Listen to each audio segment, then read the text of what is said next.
दोस्तों, कभी हार न मानना एक अद्भुत गुण है जो किसी भी व्यक्ति को सफलता की ओर ले जा सकता है। यह वह शक्ति है जो हमें चुनौतियों का सामना करने और अपने लक्ष्यों को प्राप्त करने में मदद करती है। दृढ़ता के बिना हम आसानी से हार मान सकते हैं और अपने सपनों को छोड़ सकते हैं। इस वीडियो में हम कभी हार न मानने की शक्ति और इसके महत्व के बारे में जानेंगे। हम इस गुण के कुछ प्रसिद्ध उदाहरण को भी देखेंगे और सीखेंगे कि हम इसे अपने जीवन में कैसे विकसित कर सकते हैं। चाहे आप अपने करियर, अपने रिश्तों या अपने व्यक्तिगत विकास में सफल होना चाहते हैं, दृढ़ता आपके पास सबसे महत्वपूर्ण उपकरणों में से एक है।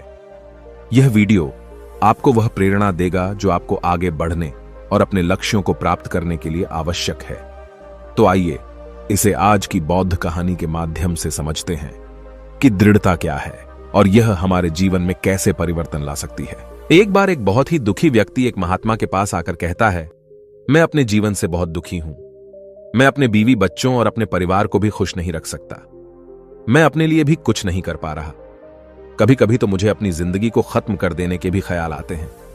आप इतनी साधनाएं करते हैं, इतनी तपस्या करते हैं, क्या आप मुझे कोई ऐसा मार्ग बता सकते हैं जिससे मैं अपने बुरे वक्त से बाहर आ सकूं? मेरा बहुत बुरा समय चल रहा है। 2 वक्त की रोटी का इंतजाम करना भी मेरे लिए बहुत मुश्किल हो गया है। अब आप ही बताइए कि ऐसे वक्त में मैं जिंदा रहूं तो कैसे रहूं? कैसे अपने परिवार को खुश रखूं? कृपया करके कोई साधारण सा तरीका बताने की अनुकंपा करें ताकि मैं आसानी से समझ सकूं, क्योंकि मैं बहुत पढ़ा लिखा नहीं हूं। अगर आप बड़ी बड़ी ज्ञान की बातें करेंगे तो शायद मैं कभी समझ भी नहीं पाऊंगा। यह सुनकर महात्मा ने मुस्कुराते हुए कहा कि तुम एक काम कर सकते हो मेरा। उसने सामने की तरफ इशारा करते हुए कहा कि उस ऊंची पहाड़ी पर एक मंदिर है और उस मंदिर के पास चींटियों का एक घर है जहां पर हजारों चींटियां रहती हैं।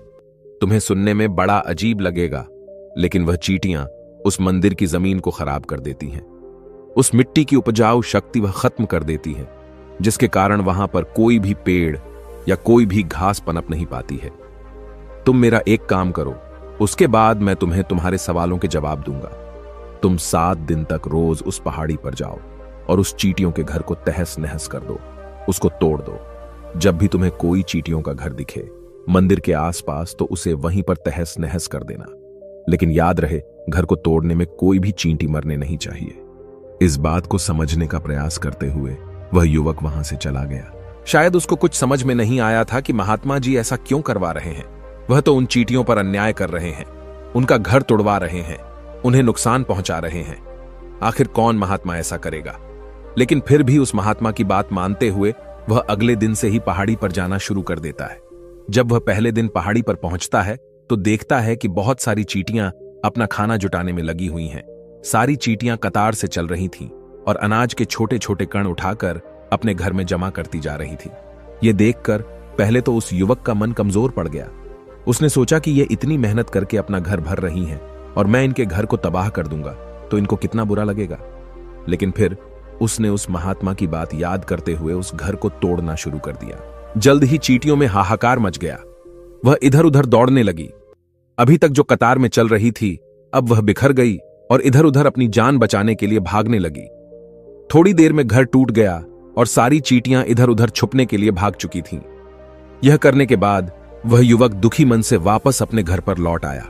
उसका मन परेशान था, दुखी था, पश्चाताप से भरा हुआ था। फिर उसने अपने बिस्तर में रात में लेटे लेटे ही सोचा कि अब तो उन चींटियों का घर तबाह हो चुका है। अब वहां वापस जाने से क्या प्रयोजन है? अब क्या फायदा होगा? क्योंकि चींटियों का घर तहस नहस करने के लिए महात्मा जी ने कहा था, जो मैं कर चुका हूं।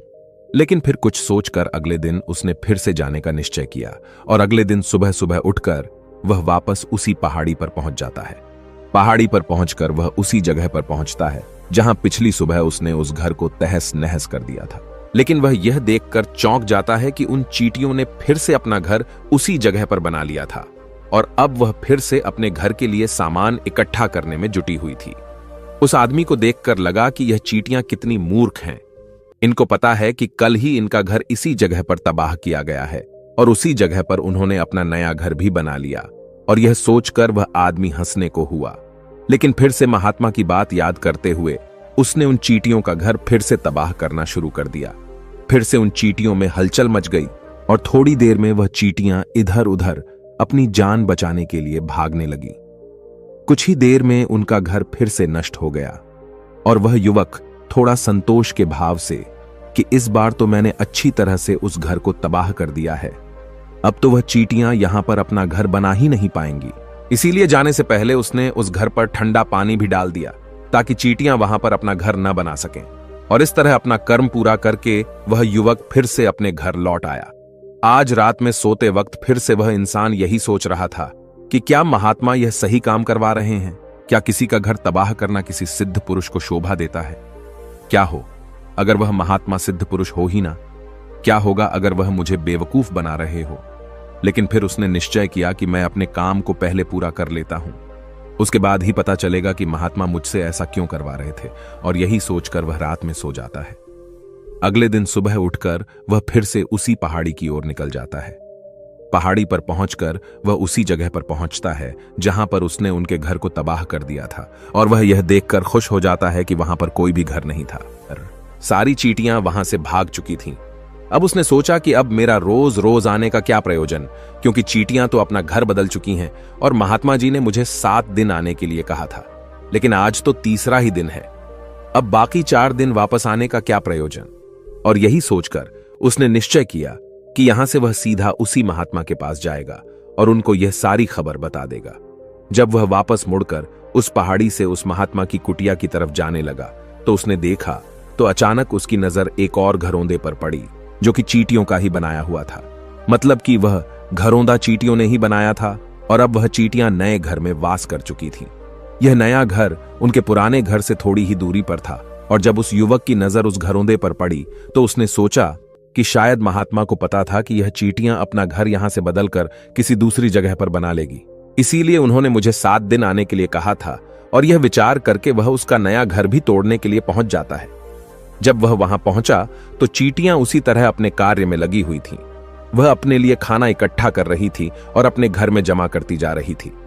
जो पुराना घर टूटा था वहां भी अनाज के कण बचे हुए थे और चींटियां वहां से भी अनाज इकट्ठा कर करके वापस अपने नए घर में ला रही थी। अब यहां पर फिर से युवक का मन थोड़ा कमजोर पड़ गया, क्योंकि वह खुद भी कमजोर था, खुद भी वक्त का मारा हुआ था। इसीलिए उसके मन में उन चींटियों के प्रति दया का भाव उमड़ रहा था। उनके ऊपर उसे दया आ रही थी। वह चाहता था कि उनकी मदद करे, लेकिन वह उल्टा उनको नुकसान पहुंचा रहा था। लेकिन उस महात्मा की बात को याद करते हुए उसने फिर से उस घर को तोड़ने का निश्चय किया, और उसने इस बार बड़ी ही सावधानी के साथ बिना किसी चींटी को कोई नुकसान पहुंचाए वह घर तबाह करना शुरू कर दिया। वक्त थोड़ा ज्यादा लगा, क्योंकि किसी भी चींटी को नुकसान न पहुंचाने की शर्त महात्मा ने पहले ही रखी थी। इसीलिए उसको बड़ी सावधानी के साथ उन घरों को तबाह करना था। लेकिन आखिरकार उसने उस घर को भी तबाह कर दिया, और उस घर को तबाह करने के बाद वह बड़े ही दुखी मन से, इस बार वह पहले से भी ज्यादा दुखी था, क्योंकि उसने उनका नया घर भी तोड़ दिया था। वह उन चींटियों को बसने ही नहीं दे रहा था, और वह अब अपने आप को शैतान या दानव समझने लगा था। लेकिन फिर भी उस महात्मा की बात को मानते हुए वह अपने घर पर दुखी मन से वापस आ गया। रात में सोने से पहले एक बार उसने फिर से सोचा कि मैं कितना बड़ा शैतान हूं, कितना बड़ा दानव हूं। पुराना घर तो छोड़ो, मैं उन चींटियों को कहीं भी बसने के लिए कोई जगह ही नहीं दे रहा हूं। वह चींटियां मेरे बारे में क्या सोचती होंगी? वह कितना दुत्कारते होंगे उस परमात्मा को जो मेरे द्वारा यह काम करवा रहा है। लेकिन फिर भी उसने अगले दिन जाने का निश्चय किया, और अगले दिन सुबह सुबह वह फिर से वहां पर पहुंच गया। वह यह देखकर फिर से आश्चर्यचकित रह जाता है कि इस बार चींटियों ने एक और नई जगह पर अपना घर बना लिया था। वह पहले से भी ज्यादा ऊर्जा के साथ काम कर रही थी, और उन्होंने एक रात में पहले से भी बड़ा घर बना लिया था, और अब वह फिर से अपना अनाज और खाना इकट्ठा करने में जुटी हुई थी। यह देखकर उस आदमी को लगा कि यह चींटियां किस मिट्टी की बनी हुई हैं। मैं इनको बार बार यहां से भगाने की कोशिश कर रहा हूं, और यह वहीं पर अपना घर बना लेती हैं। क्या इनको पता नहीं है कि मैं इन्हें यहां पर कभी भी बसने नहीं दूंगा? यह चींटी है, दिखने में इतनी छोटी है, लेकिन फिर भी यह मुझसे हार नहीं मान रही है। बड़े ताज्जुब की बात है। और इस बार उसने गुस्से में उस घर को तहस नहस करना शुरू कर दिया। लेकिन इस बार तहस नहस करते हुए कुछ चींटियां वहीं पर मर गईं। उसके पैरों तले कुचल दी गई। कुचलने के बाद जब वह अपने अहंकार से बाहर आया तो उसने देखा कि गुस्से में उसने उन चींटियों को कितनी क्षति पहुंचा दी है। उसका मन पश्चाताप से भर गया और वह रोता हुआ अपने घर की तरफ बढ़ गया। रात में सोते वक्त उसने सोचा कि मैं उन चींटियों पर बहुत ज्यादा अत्याचार कर रहा हूं। अब इससे ज्यादा अत्याचार मैं नहीं कर पाऊंगा। और यही सोचकर वह अगले दिन उन चींटियों के लिए अपने घर से थोड़ा आटा लेकर उसी पहाड़ी पर पहुंच जाता है। आज उसके मन में उन चींटियों के प्रति श्रद्धा का भाव था, दया का भाव था। आज वह उनकी मदद करना चाहता था। और जब वह वहां पर पहुंचा तो चींटियां फिर से अपने नए घर को बनाने में जुटी हुई थीं। उसने बड़ी ही दया के साथ उन चींटियों को अपना लाया हुआ आटा खिलाया और अगले 3 दिनों तक वह ऐसा ही करता रहा। जो इंसान पिछले 4 दिनों से चींटियों को नुकसान पहुंचा रहा था, अब वही इंसान उन्हें मदद कर रहा था। वह रोज सुबह जाता और उन चींटियों को अपने हाथों से आटा खिलाता। 7 दिन के बाद वह युवक उस महात्मा के पास पहुंचकर हाथ जोड़कर बोलता है कि हे महात्मा जी, मुझे माफ कर देना। मैंने उन चींटियों का घर तबाह करने के लिए बहुत कोशिश की। मैंने उनका घर तबाह किया भी। 1 बार नहीं, 4 बार मैंने उनका घर तोड़ा। उसके बाद मैं हिम्मत नहीं कर पाया, उनके घर को नहीं तोड़ पाया। मैं समझ सकता हूं कि मैंने आपका काम पूरा नहीं किया और इसके बदले आप मुझे वह तरीके भी नहीं बताएंगे जो कि मुझे मेरे बुरे समय से बाहर निकाल सकते हैं। लेकिन मुझे इसका कोई दुख नहीं है। मुझे लगता है कि मैंने जो किया वह सही किया, इसीलिए मैं आपसे आज्ञा लेकर वापस जा रहा हूं। कृपया मुझे वापस अपने घर जाने की आज्ञा दीजिए।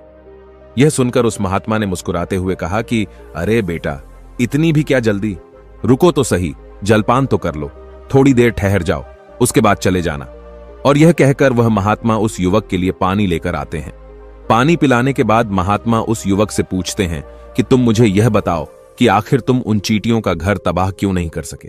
वह चींटियां तो छोटी छोटी हैं और तुम इतने विशाल हो, फिर भी तुम उन छोटी छोटी चींटियों का घर तबाह नहीं कर पाए। कहां है तुम्हारी शक्ति, तुम्हारा बाहुबल?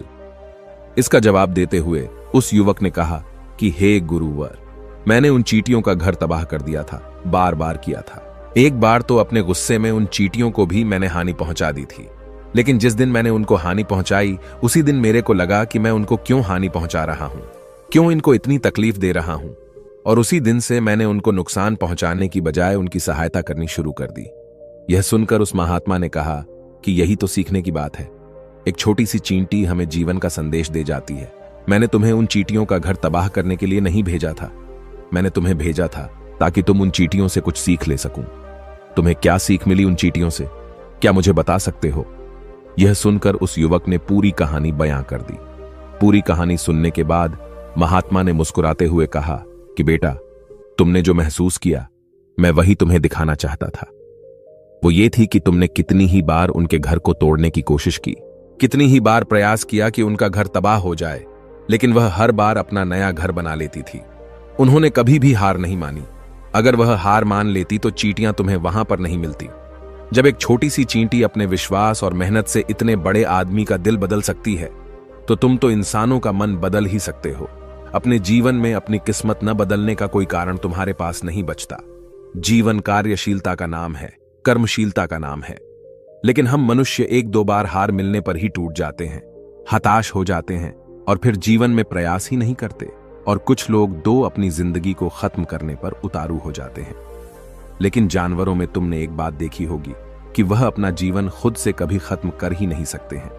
तुमने कभी नहीं सुना होगा कि किसी जानवर ने आत्महत्या कर ली, चाहे वह जानवर कितना ही भूखा क्यों ना हो, कितना ही दुखी क्यों ना हो, लेकिन वह अपने जीवन के लिए हमेशा संघर्ष करता रहता है।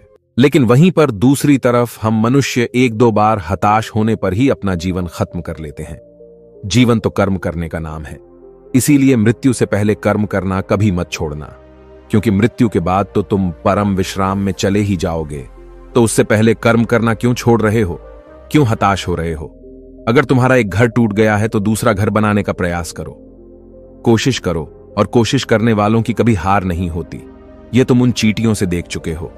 देखने में तुमसे कितनी छोटी है वह चींटियां और तुम इतने बड़े हो, लेकिन उनका मन तुम्हारे मन से इतना बड़ा है, इतना विशाल है, इतना दृढ़ संकल्प है कि इतनी बार घर टूटने पर भी उन चींटियों ने कभी हार नहीं मानी। दूसरी सीख यहां से लेने की थी, वह यह थी कि जब भी हमारे ऊपर बुरा समय आता है, हमें लगता है कि यह समय कभी नहीं जाएगा, यह समय मेरे जीवन को बर्बाद कर देगा, मुझे कभी नहीं जीने देगा।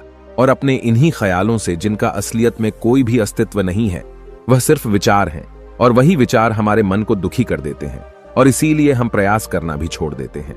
लेकिन तुम खुद सोचो कि बार बार प्रकृति हमें दुख पहुंचाएगी, नुकसान पहुंचाएगी, लेकिन कब तक पहुंचाएगी? अगर हम बार बार फिर से उठकर फिर से नया प्रयास करते रहेंगे तो प्रकृति भी हमारे सामने घुटने टेक देगी, और वह भी एक दिन हमारे ऊपर दयावान हो जाएगी, और वह हमें सब कुछ देने लगेगी जिसकी हमने कभी कामना की थी। इसीलिए यह भी कहा जाता है कि बुरा वक्त किसी का भी हमेशा नहीं रहता। तुमने खुद देखा कि तुम उन चींटियों को तबाह करने के लिए पहुंचे थे, लेकिन बाद में तुम्हें उन चींटियों को अनाज और आटा देने लगे। तुम ही उन पर कृपालु हो गए। क्यों हुए? क्योंकि तुमने देखा कि वह चींटियां हार ही नहीं मान रही हैं। इसी तरह अगर तुम भी अपने जीवन में कभी हार नहीं मानोगे तो एक न एक दिन यह प्रकृति तुम्हें वह सब कुछ देगी जो तुम अपने जीवन में पाना चाहते थे। इसीलिए हमेशा याद रखना, हमें बिना रुके, बिना थके और बिना परिणाम की चिंता के बस कार्य करते जाना है। और दूसरा यह कि एक न एक दिन प्रकृति तुम्हारे उस कर्म का परिणाम तुम्हें जरूर देगी। तो दोस्तों, कैसी लगी आपको यह कहानी? आप हमें कमेंट सेक्शन में जरूर बताना, और अच्छी लगी हो तो इस चैनल को सब्सक्राइब जरूर कर लेना। तो चलिए मिलते हैं ऐसी ही कोई नई कहानी में कोई नए मैसेज के साथ। तब तक के लिए अपना ख्याल रखें। धन्यवाद। नमो बुद्धाय।